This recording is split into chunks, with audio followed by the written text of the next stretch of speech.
امروز ما با یک خبر بسیار خوب آمدیم.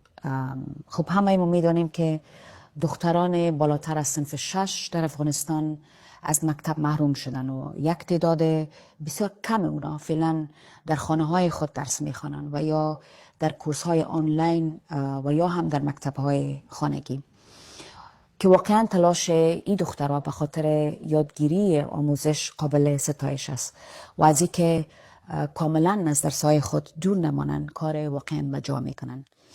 ما شخصا روزانه از طریق صفحه نهاد دفاع و همچنان صفحات شخصی خودم دهها تا صدها پیام از دخترای جوان در داخل افغانستان میگیرم که از ما تقاضای کمک برای ادامه تحصیلشان دارند و حتی برای کسانی که از طریق مکاتب آنلاین درس میخوانند یک مشکل بزرگ وجود داره.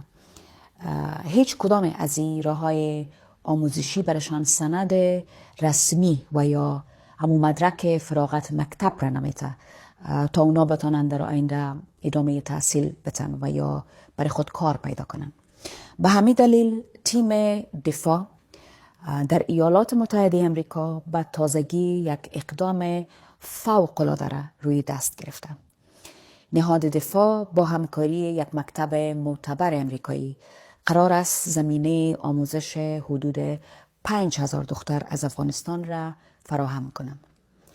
برنامه‌ای که با حمایت مالی نهاد دفاع دخترها در او درس‌های صنف‌های 7 تا 12 را به طور آنلاین آموزش می‌بینند و در پایان سند معتبر مکتب امریکایی را هم دریافت می‌کنند.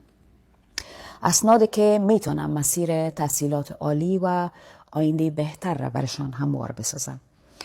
پس دختران عزیز آماده شوین که درهای مکتب دوباره به گونه دیگر بر روی شما باز می شوند.